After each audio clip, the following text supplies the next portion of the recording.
a bird on a tree. I'm just sitting here. I got time. It's clear to see from up here. The world seems small. We can sit together. It's so beautiful, you and me. We meant to be in the great outdoors, forever free.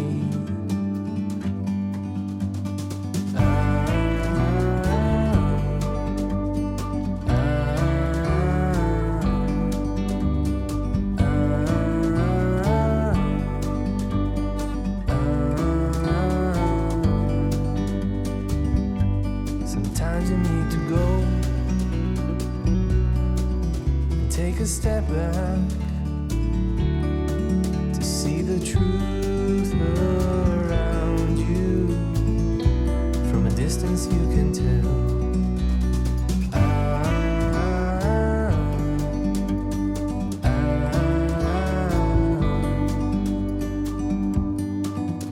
You and me were meant to be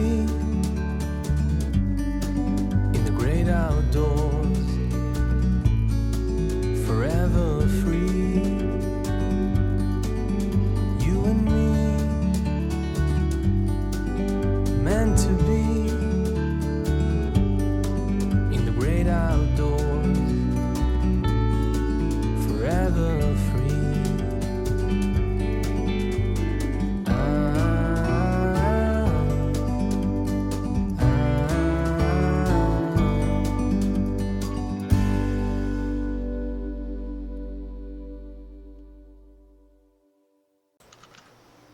안녕하십니까. 시심 시간이 돌아왔습니다. 안녕하세요. 시시자에 마을 심자 쓰는 게 아니고 깊을 심자를 씁니다. 그래서 시는 깊다 이렇게 하는데 뭐가 깊을까? 시에 노래하는 대상 또 그런데 이 시인의 서랍을 깊이 읽는 시간입니다. 이 시심 시간은 제가 쓴 시인의 서랍이라는 첫 산문집을 낭독하는 산문 강독 시간입니다. 그래서 큰 부담이 없이 책을 대신 읽어주는 분의 목소리를 듣는다. 그리고 작가가 중간에 조금씩 너스레를 떤다 생각을 해주시고 오늘 또 저의 빛나는 인물을 감상해 주시기 바랍니다. 너무 웃었습니다. 첫 번째 산문은 날개라고 하는 산문입니다. 한번 읽어주시죠. 날개. 날개의 날과 날국의 날은 달라. 그러나 나는 날개의 날에서 피 묻은 살코기의 느낌을 받는다. 낱날이나 토끼날이 서슬푸른 이미지를 느낀다.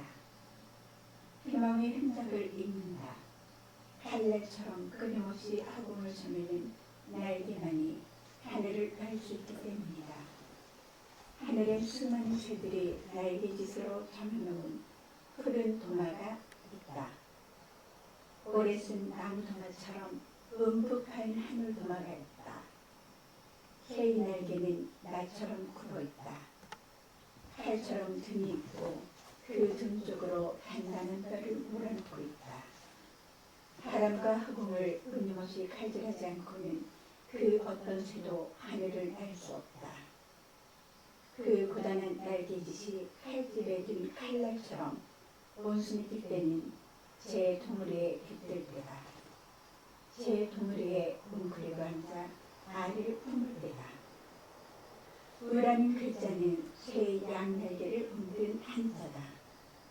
글자를 가만 살펴보면 양날개는 수직으로 서 있다. 그렇다. 머리를 하늘로 향하고 솟구칠 때 드디어 새가 되는 것이다. 숲이란 한자는 본래 우와 밀이 합쳐져 만들어진 글자다. 무언가를 익힌다는 것은 알에서 깨어난 어린 새가 매일 한마디씩 지상을 차고 우리 교회의 날개짓을 하는 것이다. 매일 하늘을 향해 부단히 빛을 지는 것, 그게 숲이다. 그러므로 하주란 말 속에는 창공을 훨훨 날겠다는 수직 상승의 의지와 매일 그것을 반복하겠다는 결의가 양날개를 이뤄야 하는 것이다. 그 결의와 결행이 나를 세워주는 것이다. 그렇기에 세상 모든 날개짓들은 날고기의 핏빛 욕망과 창공의 그릇망이 바쁘게 섞여 있다. 화당 서른덕이 어렸을 때이다. 어머니가 채마밭에 가서 채소를 뜯어오라 시켰으나 사흘이나 빈 관주리로 오는 게 아닌가. 게다가 바짓가랑이가 투성이가 된 채 어깨를 늘어뜨리고 온 것이다. 사흘이 지난 뒤에 어머니가 그 이유를 물은즉 채마밭에서 만난 어린 새가 나날이 한두 마디씩 날아오르는 것을 흉내내다가 늦었노라 이른다. 나는 이 대목에서 남과 다른 서른덕의 성장기보다 그의 어머니가 새롭게 보였다. 나라면 어떻게 했을까? 부지깽이를 들고 종아리를 때렸을까? 짝도 없는 자식이라고 문 밖으로 내쳤을까? 하지만 서른덕의 어머니는 사흘을 기다려주었고 차근차근 그 이유를 물어보았다. 서경덕이 만난 어린 새, 그 부단한 날개짓이 화담의 학문의 주축들이 되었음은 당연한 일이다. 새를 흉내내느라 바짓가랑이를 다 젖었던 그 채마밭의 이슬 젖은 가축이 한국 사상가의 큰 길이었던 것이다. 10여 년 전의 일이다. 학생회장에 당선된 여학생은 한쪽 다리가 불편했다. 3월 7일 월요일 아침 실외조회. 처음으로 그는 아이들 앞에서 큰 소리로 구령을 붙였다.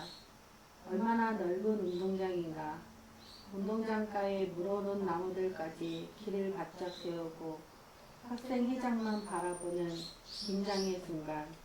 학생들의 웃음소리가 몽돌 겉의 파도소리처럼 울려 퍼졌다.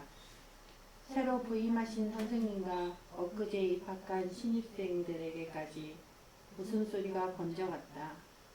구령을 붙이고 뒤로 몸을 돌리는 순간 불편한 다리 때문에 몸 전체가 기우뚱한 것이다. 웃음이란 이렇게 때때로 쓸데없이 터져나와 상처를 입힌다.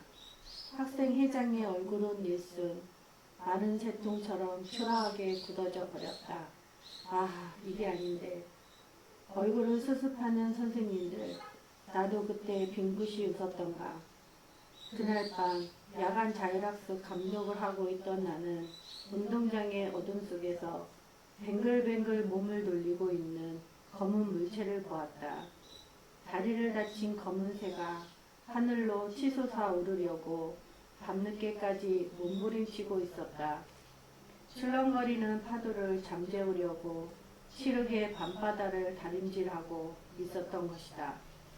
모자란 왼발의 허공을 까치발로 채우고 빙빙 돌던 검은 새. 나는 날개를 가다듬고 검은 하늘로 솟구쳐 오를 것 같은 단단한 새를 보았다. 운동장이라는 커다란 봉우리에서 비상을 꿈꾸는 서늘하고도 장엄한 광경을 목격한 것이다. 그렇다. 날개는 어깨에만 매달려 있는 게 아니다. 날아오르려는 충실한 마음속에 아직 양수에 젖은 채 실핏줄을 돋우고 있는 것이다. 아무리 높이 날아올라도 착지할 땅바닥을 잊지 말자고 날카롭게 발톱을 세운 채 말이다. 자, 푸른 하늘을 보아라. 하늘에는 날 좋은 날개들이 피멍으로 다져놓은 푸른 도마가 있다. 부드러운 깃털로 다져놓은 단단한 허공이 있다. 아이고, 두 분 목소리가 아주 좋습니다. 아나운서예요, 아나운서. 참 잘 읽어. 이제 아까 날개길 할 때 우자 밑에 우리가 평상시에 흰백자가 붙어있죠. 하얀 날개라고 생각하기 쉬운데 익힐 습자는 날일자예요. 근데 그게 이제 우리 한자는 먹물을 찍어가지고 위에서 아래로 쓰잖아요. 그러다 보니까 기두자를 쓰고 날일자를 쓰다 보면 이어져서 흰백자로 자꾸 쓰여진 거예요. 그래서 현재 익힐 습자는 기두자 밑에 흰백자를 씁니다. 본래는 기두자 밑에 날일이에요. 그래서 날마다 날갯짓을 연습하다라는 뜻을 가지고 있는 거예요. 습이라는 뜻. 아래에서 깨어난 새가 처음에는 뒤뚱거리고 한 뼘 정도밖에 못 날고 다음 날 갔더니 채마밭 2고랑 3고랑을 건너뛰고 그 다음 날 갔더니 이 아래에서 깨어난 새가 밭두둑에 있는 나무까지 앉는 거야. 그래서 서경덕이가 이제 경덕이죠. 나중에 화담 서경덕이지만 서경덕이가 그걸 보고 아래에서 막 깨어난 새가 3일 만에 나무까지까지 날아오른 것을 보고 그걸 흉내내서 계속 연습을 하다가 이렇게 바지가랑이가 다 젖고 흙 묻고 한 채로 빈 광주리로 돌아온 거죠. 분명히 내가 낳은 아들은 엄마 말을 잘 듣는데 필시 무슨 사정이 있어서 3일을 기다려주고 3일을 기다려준 다음에도 찬찬히 물어본 거죠. 그러니까 화담 서경덕이 매우 똑똑하고 훌륭한 사상가이긴 하지만 또 시인이기도 하지만 그 이전에 그 문장가를 대문장가를 낳은 이유는 그 전에 그것을 기다려주는 엄마의 기다렸다는 건 믿었다는 거죠. 우리 애가 아무 일도 없이 저렇게 바지가랑이를 버리고 들어올 애가 아닌데 내 말을 거역하고 빈광주리로 올 아이가 아닌데 하고 화부터 내지 않고 3일째에 그것을 대답할 수 있는 기회를 주고 물어봤다는 거. 그거 정말 대단한 어머니시다 이런 생각을 나는 하죠. 근데 대단한 어머니의 얘기는 없고 서경덕이가 일반 아이와 다르게 그 호기심과 그것에 대한 의문점을 깨우치려고 실천했던 어떤 모습을 보여주는 글들은 많아요. 근데 제가 본 거는 그 어머니의 기다림 그리고 차근차근 물어본 어머니의 그 신뢰와 자세 그것이 느껴져서 썼어요. 누군가가 어떤 거를 연습한다는 얘기는 어설프다는 얘기거든. 도마질도 연필 깎는 일도 사과를 한 번도 땅바닥에 놓쳐본 적 없이 처음부터 사과를 잘 깎았던 사람이 있겠어요? 이 아까운 사과를 땅바닥에 놓쳤네. 너 다음부터는 칼 들지 마. 엄마가 해줄게. 다치면 어떡해. 이렇게 다 해주고 나면 나중에는 결혼하고 한 달 만에 집 한 번씩 꼭 오죠. 엄마 손톱 깎아줘. 발톱은 더군다나 안 되겠어. 이렇게 오죽하면 요즘에 손발톱을 깎아주는 가게가 생겼겠어요. 발톱은 필요할 것 같아. 갈수록 배가 나와. 이게 잘 안 보여요. 잘 안 보이고. 그래서 품앗이 서로 깎아주는 거로. 근데 못 믿겠어. 제가 정리한테 이걸 맡길 수 있는 마음이 안 생겨. 그런 말은 들어봤어요. 끔찍하게. 정말 못 믿는 사람이니까 이런 말을 하겠지.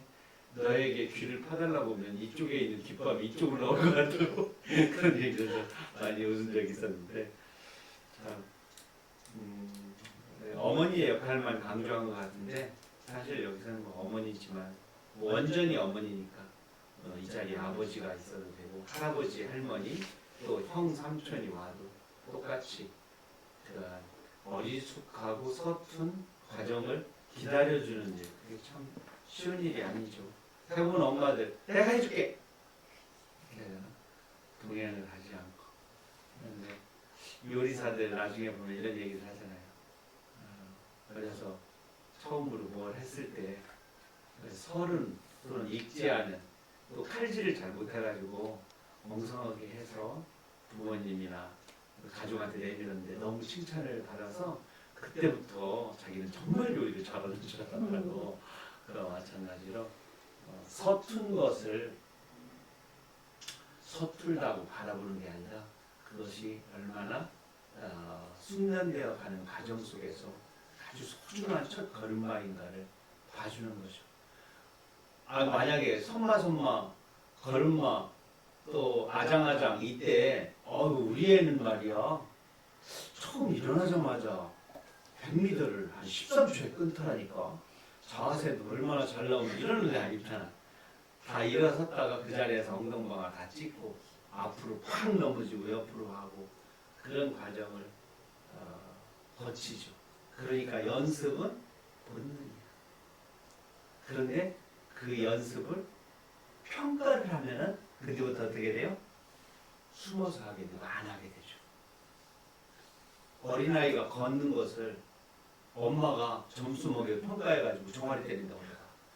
이 땅에 걸어다니 직립보행하는 사람도 거의 없을 거예요. 평가를 하니까. 걸음걸이를 평가하는 부모는 없잖아요. 그렇죠? 너는 일자걸음이니까 100점, 너는 팔자걸음이니까 얼마, 너는 걸으니까 얼마, 너는 못 걸으니까 이러지 않잖아요. 그런데 어느 순간부터 무엇인가를 하면 잘했다, 잘못했다, 그러지 마, 그따위 하려면 하지를 마라. 특히 너 누구 앞에 가서 그거 하지 마. 그러죠? 나나 하니까 참는 거야. 하면서 모든 행위, 맨 처음 서툰 행위에 평가가 들어가고 그 다음에 내가 하는 일은 참 집안 망신이구나. 남 앞에 가서 하면 나는 남들보다 못하는구나.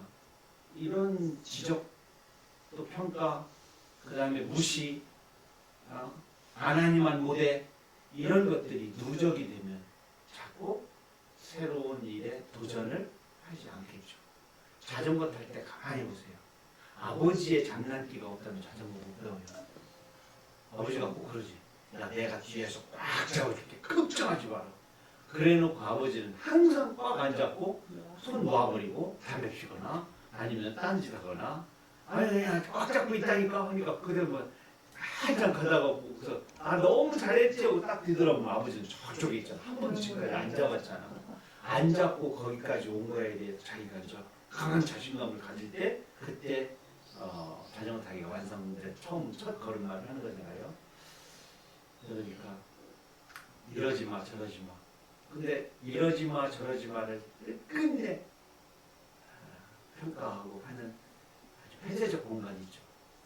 아내나 신랑, 가족이 운전면허 딸 때 옆에 앉은 그 평가쟁이. 너만 죽으면 괜찮어. 나까지 죽자뇨. 이러면서 정말 아주 자존심 상하는 이야기를 해서 결국은 자기야 하고 올라갔다가 이제 남이야 하고 내려온다는 그 운전면허도 평가해서 익숙한 자신의 눈으로 막 시작한 상대방의 아장아장함을 평가해서 그리고 우월감으로 짓누르고 윽박질러서 선생님이 좋은 선생님의 특징은 하여튼 기다려주는 거. 좋은 엄마죠. 그래야 될 것 같아요. 그게 기회를 또 준다는 일도 되고 윽박지르는 것보다는 그냥 방임이 나을 정도. 저쪽에서 손톱 깎다가 이렇게 손톱이 좀 어디 튀지. 당연히. 그리고 잘 안 깎아져. 그냥 이렇게 멀리서 보고서 그냥 가만히 있다가 청소를 돌리는 게 낫지. 좀 삐뚤게 깎는다고 그 다음날 미스코리아 나갈 것도 아니잖아. 그리고 자기가 익숙한 거는 자신 있는 건 그렇게 막 나서다가 또 조금 뭐 좀 진짜 모르는 거 물어보면 네이버한테 하라고. 네. 한 번씩 그럴 때 있어요. 난 네이버 안 좋아하니까 직접 말해. 자, 그러지 맙시다. 자, 2013년에 이 세표라는 시를 세상에 발표를 하게 되죠. 불의 첫 백, 일은 하늘이다. 사실은 중학교 국어책 한문책에는 불의 첫택 일은 땅입니다. 그리고 그 땅 밑에 화살표 모양의 저거는 뿌리가 번져나가는 거라고 그랬잖아요. 근데 저는 거기서 새의 양날개와 꽁지깃을 붙었다 하면서 세상 많은 사람들이 화살표라는 이름을 새표라는 이름으로 바꿔 부르기를 생각하면서 쓴 시예요. 새가 이 천적을 피해가지고 사랑을 나누는 봄 하늘에 수직 상승하는 새의 모습을 그려놓은 한자라고 했어요. 새 이야기가 나와서 새표라는 시를 모셔왔습니다. 새표. 불의 첫 백, 일은 하늘이다. 하늘 아래 화살표 모양은 새의 양 날개와 꽁지깃을 본떴다. 불이란 한자엔 하늘 복판에 점을 찍는 새가 있다. 사랑만으로 솟구쳐 오르는 철부지 날갯짓이 있다. 하늘만 보는 쌍눈에게도 새가 안 보인다. 안이 보여서 안이 부리다. 화살표라는 피 묻은 이름을 버리자. 가서 돌아오지 않는 화살이 아니라 둥지로 날아오는 새표라 부르자. 하늘의 젖꼭지 쪽으로 가는 하늘 새표라 하자. 새표를 따라가면 아니야 그게 아니라니까. 그가 내팽개친 새털구름을 만나리라. 눈 치켜뜨고 손살에 칠 때마다 쇠구슬로 녹쓰는 새알들 다시 품게 되리라. 너는 죽고 나만 살아야 한다는 화살표는 버리자. 화살표 끝자리엔 주검이 있다. 까마귀가 있다. 무더기의 역사가 있다. 쌍꺼풀 아름다운 파랑 새표라 부르자. 하늘의 꼭지점은 새의 부리가 찍는 것. 뭉켜잡았던 허공마저 풀어놓고는 노래만 울고 오는 아침 새표가 되자. 파랑 새표든 아침 새표든 화살표라는 이름 대신에 어떤 새표라는 이름을 붙이면 얼마나 아름다울까. 그러면 어디 이탈리아나 영국 어느 시골 학교에서 한 선생님이 이렇게 말하겠죠. 이 모양은 지금은 새표라고 부르지만 2000년대 초반에 저 대한민국의 시인 이정록이가 있어. 그는 한문 교사였어. 한자를 공부하는 사람이었는데 한자 속에서 이런 모양을 발견해내고 이런 시도 썼단다. 그 뒤로 사람들에게 아름아름해져서 그 사람 죽일 때 쓰는 화살표라는 이름 대신에 이렇게 새의 양날개에 꽁지깃을 본뜬 이 모양을 새표라고 이름 지었단다. 참 아름다운 시인이지 하고 말할 수도 있겠다 이런 얘기입니다. 참 영어로 얘기했어야 되는데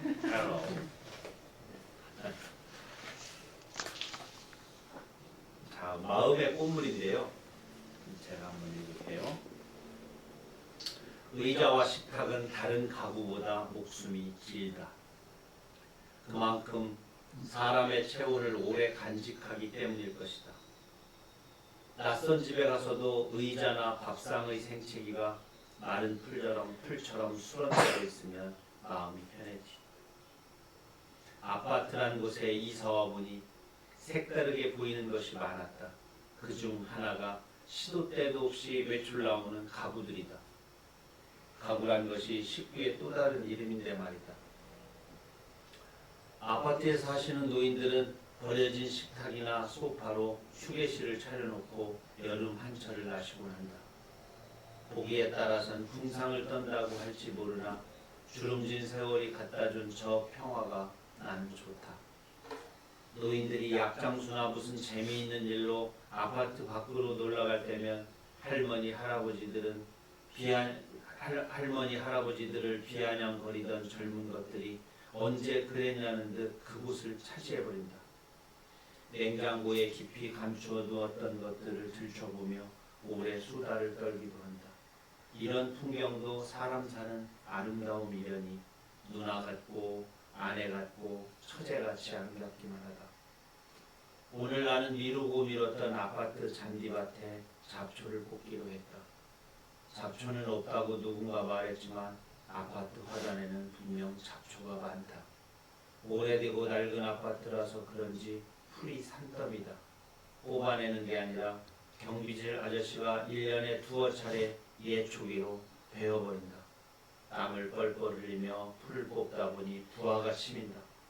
젊은 아줌마들이 평상에 앉아 깔깔거리는 꼴이 보기 싫어진다.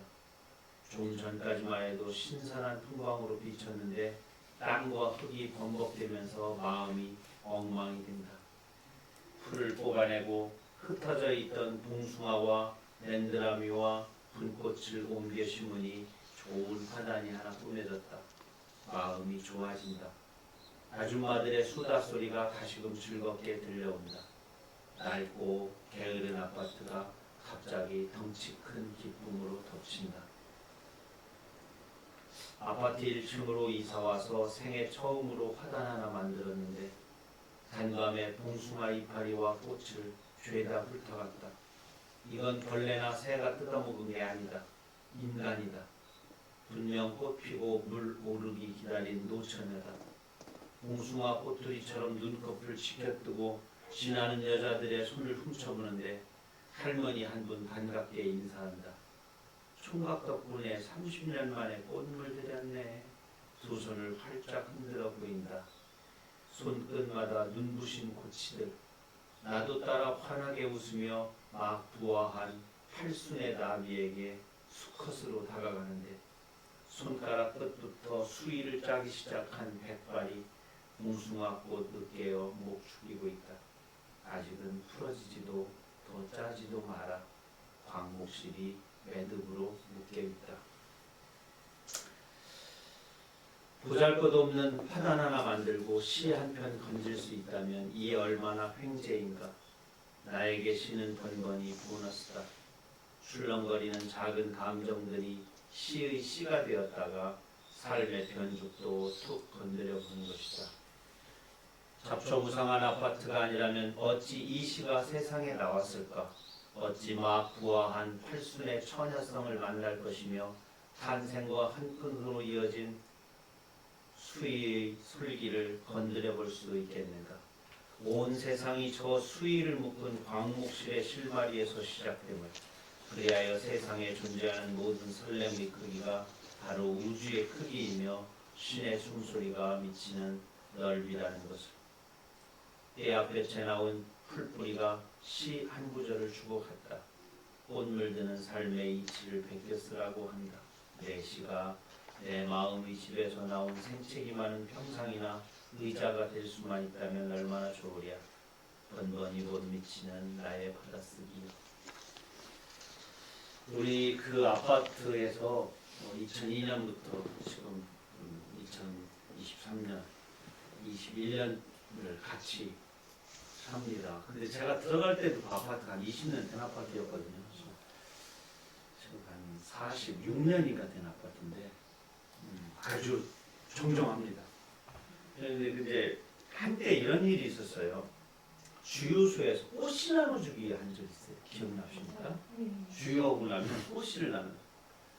아니 꽃씨를 갖고서 어디다 심을 데가 없으니까 아파트 화단에 심고 또 심으려 오면은 화단에 심고. 근데 이제 아파트 화단에 심은 것들은 막 잡초 때문에 안 되는데 시골에 심은 거는 잘 돼서 씨를 좀 따다가 또 갖다 뿌렸어요. 근데 나중에는 그 씨앗을 또 사람들이 또 훑어가가지고 이제 화단 전체가 막 분꽃, 랜드라미 막 이런 게 막 많이 생겨났던 적이 있었는데 그 중에 봉숭아가 괜찮았어요 또. 근데 이 봉숭아 꽃을 할머니들이 누군가가 다 따가는 거야. 근데 어느 날 정말 이렇게 봉숭아 꽃물을 들은 머리 하얀 할머니가 막 자랑하더라고. 내가 심은 거 여기서 풀 뽑는 거 그런 걸 봤던 할머니가. 그래서 그걸 다녀보니까 저 사람이 첫눈이 올 때쯤이면 첫사랑 그거 그때까지 그런 얘기를 하나. 근데 저는 순간적으로 그런 생각이 드는 거예요. 손님이 오기 전에 저 할머니 돌아가시면 어떡하지? 나이가 많으시니까 이 생각이 참 발칙하게 그런 생각이 들어서 가만히 보니까 그게 꼭 이렇게 여기서부터 수위를 짜서 이렇게 들어가는 것 같은 느낌? 어? 그래서 광목실 이렇게 묻잖아요. 거기까지만 짜고 그만 짜라. 아 여기 그런 얘기 있잖아. 더 이상 짜지 마라. 이미 저 팔수는 저분은 지금 나비로 지금 부화 중이니까 부화 중이라는 얘기는 이걸 이제 이쪽으로 빼면 되지. 그런 마음을 적어놓은 게 여기입니다. 팔순의 나비잖아 나비. 손가락 끝부터 수위를 짜기 시작한 백발이 봉숭아 꽃을 깨어 목 죽이고 있다. 아직은 풀어지지도 더 짜지도 마라. 그렇게 광목실로 팍 묶어져 있는 상태에서 이쪽으로도 안 가고 저쪽으로도 안 가고 지금 이 순간 봉숭아 꽃물을 드리는 저 할머니에게는 남은 생에 있어서 가장 순수하시고 또 처녀 때로 들어가고 정말 첫눈이 내릴 쯤에는 새로운 사랑이 올 것 같은 그러한 환한 웃음의 그런 행복한 순간이니까 그대로 멈춰라. 그대로 멈춰라. 예, 그런 마음을 쓰고 싶었어요. 요즘 받아 쓴 시, 요즘에 시내버스 학교를 제가 쓴 시 중에서 이제 시내버스 기사님하고 차에 타시는 분하고 대화하는 그거를 제가 상상을 넣어서 씁니다. 초보 운전이에요, 초보 운전. 기사 양반 그냥 그간 고마웠네. 아니 저승사자랑 나들이 약속이라도 잡으시오? 그 바쁜 양반이 나 같은 농투생이를 거들 떠났구나. 그럼 며느리 찾으러 나라 밖으로 나가남요? 그 얘기 하지 말랬잖아. 입간지러운 얘기지만 드디어 트럭 하나 장만 있네. 축하해요. 10년 정상이면 면허도 딴다는 속담이 생기겠슈. 기나저나 초분전 딱지는 붙였슈? 딱 써서 붙였지. 뭐라고 썼대요? 그렇게 급하면 어제 오지 그랬슈? 아니면 애가 타고 있어요? 가장 못난 게 제 새끼 목숨 파는 거요. 애기부터 구해주세요. 어찌 그런 끔찍한 생각을 떠올릴 수가 있대야. 살떨리게. 어찌 혈액형가장 써붙일 수가 있냐고. 그러니까 말이요. 어르신은 뭐라고 썼대요? 어제 가장 경운기 모르시오.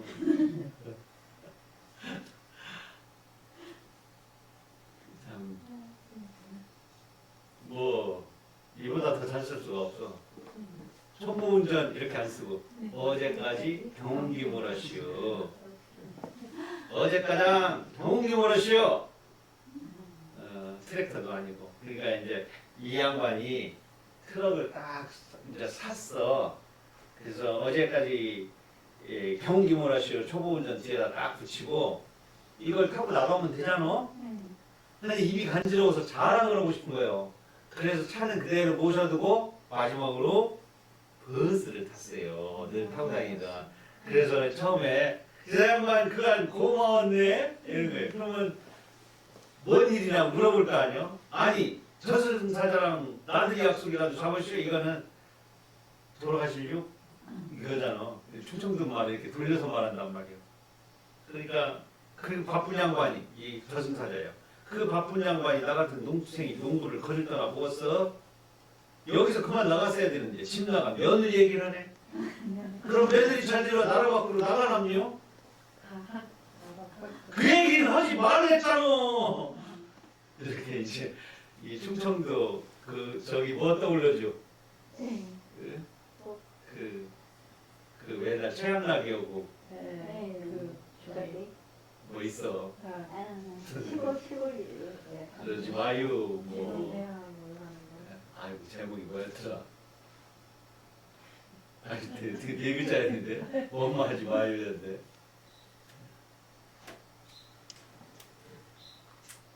충청도 방언으로 지금 쓰고 있는데 잘 쓰는지 모르겠는데 어제 가장 경운기 모르시오 이거는 악번이다. 제가 생각했시오. 이야기 있는 곳으로 내 귀가 간다. 이게 무슨 말이냐면 이 제목을 잘 봐야 돼요. 이야기가 있을 법한 곳에는 분명히 내 귀가 가. 그럼 내 귀가 가려면 내 몸을 그 이야기 있는 곳까지 데려가야 되잖아요. 아, 저곳에는 역사적인 이야기, 침묵의 이야기, 사람 사는 이야기, 어떤 철학적인 사유의 어떤 이야기, 이런 각종의 이야기가 있을 것 같은 곳을 발견하는 것, 글감의 처소, 글감의 장소, 시가 생산되는 그 장소를 알게 되면 그 자리를 몇 번 가는 거예요. 그러면 글을 줘. 그래서 일단 이야기가 있는 곳으로 내 귀를 데리고 가는 게 좋겠다.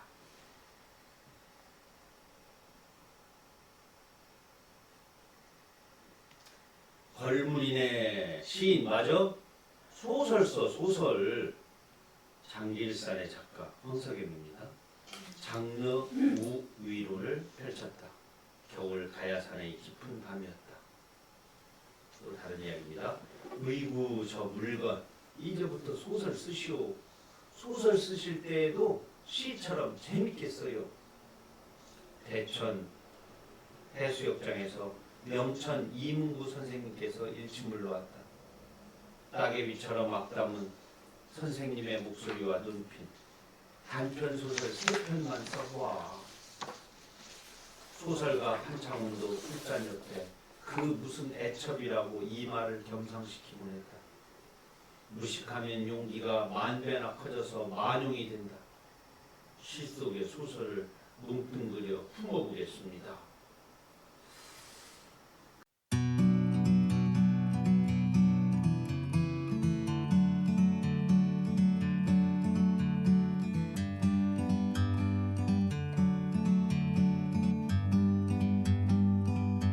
Like a bird on a tree, I'm just sitting here. I got time, it's clear to see. From up here, the world seems small. We can sit together. It's so beautiful, you and me. We meant to be in the great outdoors, forever free.